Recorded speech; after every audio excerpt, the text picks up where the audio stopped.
Great. Thank you so much once again, everyone, for being with us today. Alexandra de Navacelle de Coubertin, you are president of the Family Association of Pierre de Coubertin. You're also a part of the IOC Culture and Olympic Heritage Commission. And you are also a coach, an international coach for leadership. Thank you so much for being here with us. It's, as I was telling you earlier, it's quite a coincidence that your India trip coincided with this conference.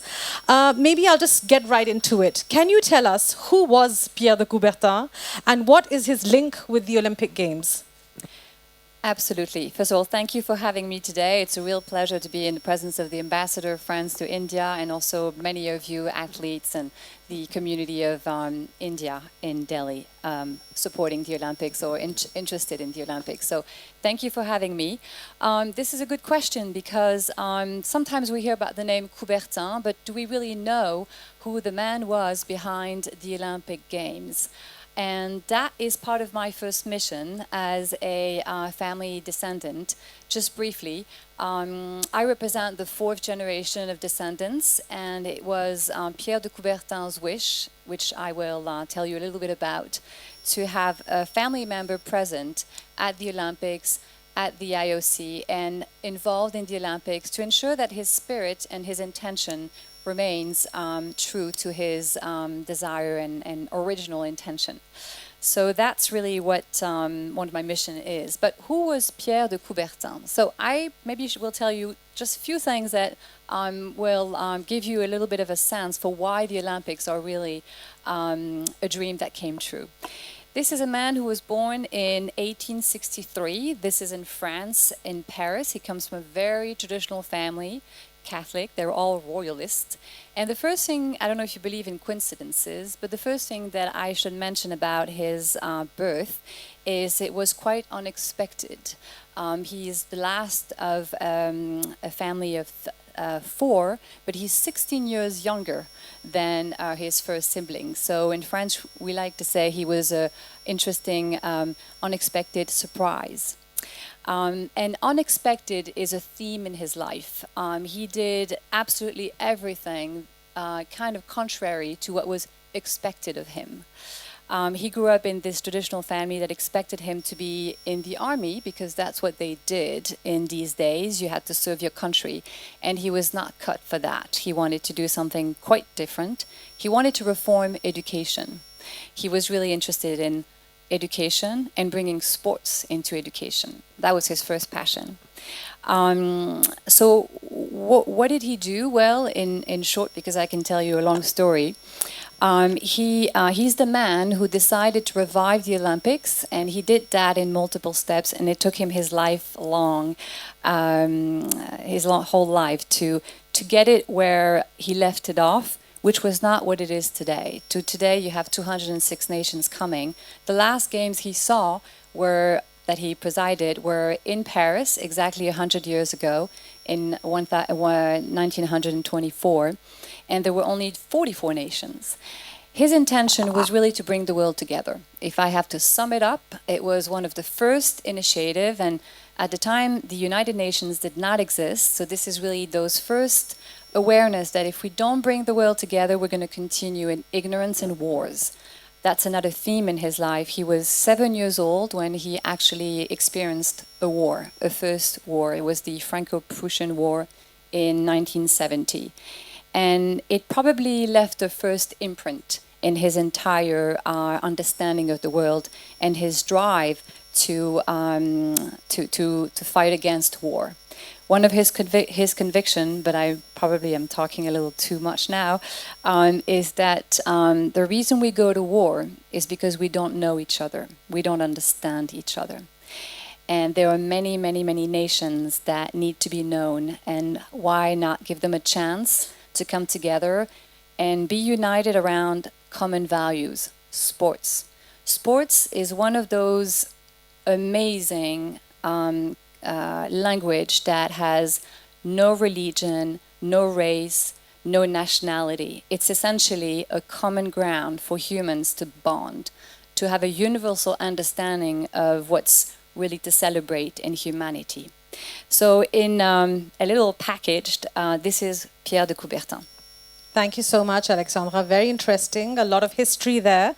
So, if I just stay on what you said for a moment, where did he get this idea to revive the Olympic Games? And just a small anecdote for everybody. On the 23rd of June, I was actually in Paris, another coincidence, and I attended this beautiful concert which the Family Association organized to celebrate the 130th anniversary of the revival of the Olympic Games movement. And thank you so much to JSW Sports, who had sponsored and been a partner of this concert.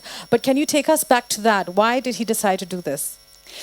Yes. So, what did he think when he revived a ancient tradition that was more than 2,600 years old? Well, it started with education. So I did mention he was really interested in reforming education. At the time, this is the end of the 19th century, there were no sports whatsoever existing. The term was called physical education, and it was reserved to the army or to people who were basically specialized in special sports, sometimes the elites, actually. But sports as you know it, in other words, accessible to every young child, it was not accessible and was not in schools. So the first thing he was really interested in is how do we bring an education that's more balanced? He personally did not like spending 8 hours a day learning academics. And he felt it wasn't quite complete as an education. A lot was missing. So he was inspired by the Greeks. The Greeks, if you go back in time, had a very interesting education system. They were thinking of the whole being. They were basically teaching the heart, the body, and the mind. So that was his first inspiration. And then he looked at the games in antiquity. This was like 700 BC. And the original intention is what it still is today, to stop wars. At the time, it was in Greece, and there were regions that kept fighting, and it was weakening the whole Greek empire. So this Greek emperor went to see a goddess and asked for help, and she whispered, organize games, unite man around something they can be proud of in honor of the gods. So it was a little different. Today we're honoring humanity. But he was inspired by that, and he thought that the world really needed a platform to come together and stop fighting. Fantastic, thank you. Now, fast forward to today. What does the Family Association do? What do you stand for? What are your activities? Take us through all of that. Thank you. So we are essentially trying to keep the spirit of the founder very much alive, but also tell the story of a man who was a dreamer and who believed in athletes as ambassadors of a big message. We work with the IOC with initiatives in regards to culture, promoting the spirit and the value of Olympism. We want to make sure that people know that the Olympics are not just about sports games, competitions, and medals. It's really about a peace movement. It's really a philosophy of life with important principles. The three that you might hear, and you will again if you follow the games through the Alliance Française, are the founding values of the Olympics, which are excellence, respect, and friendship.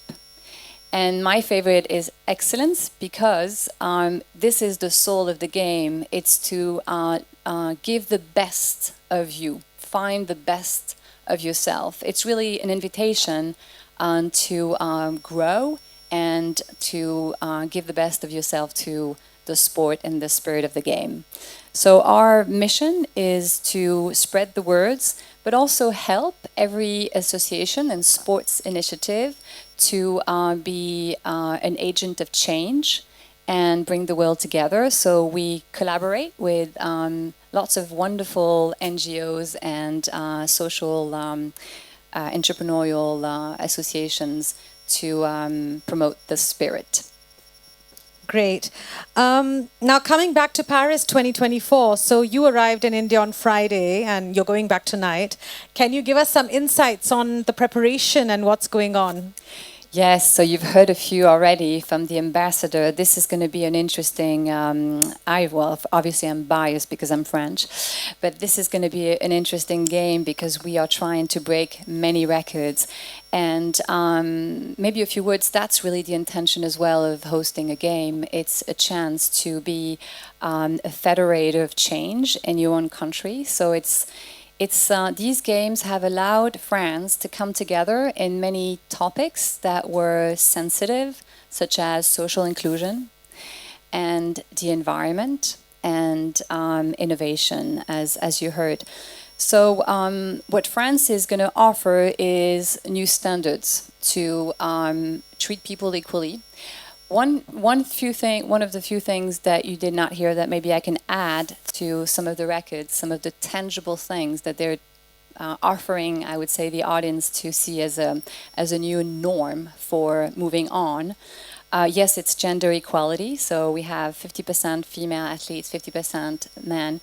But it's also around the Paralympics. One thing that they're doing that was never done before is they have one common logo for the Olympics and the Paralympics.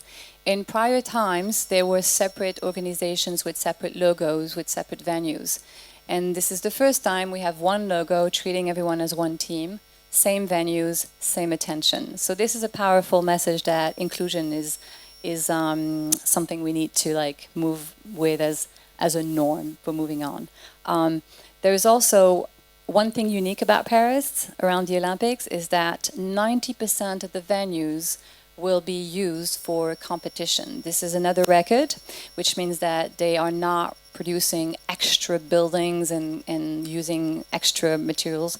But it also means that the city is going to become Olympic.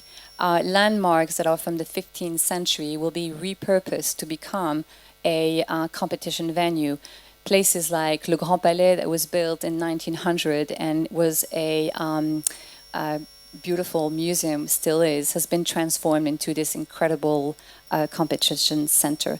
So it will be really an artsy, culturally infused city, and hopefully people will have a great time.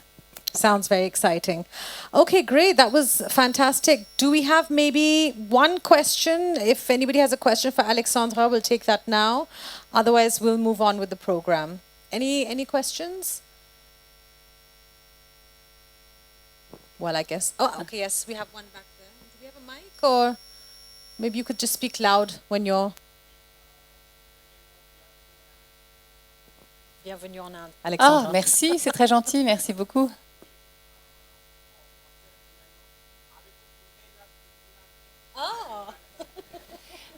I have tasted the Indian cuisine yesterday. I was very lucky. I was taken out to this amazing restaurant. I'm not going to make too much promotion, so I won't mention the name, but I had a wonderful tasting dinner of Indian dishes, and it was very flavorful. Thank you so much.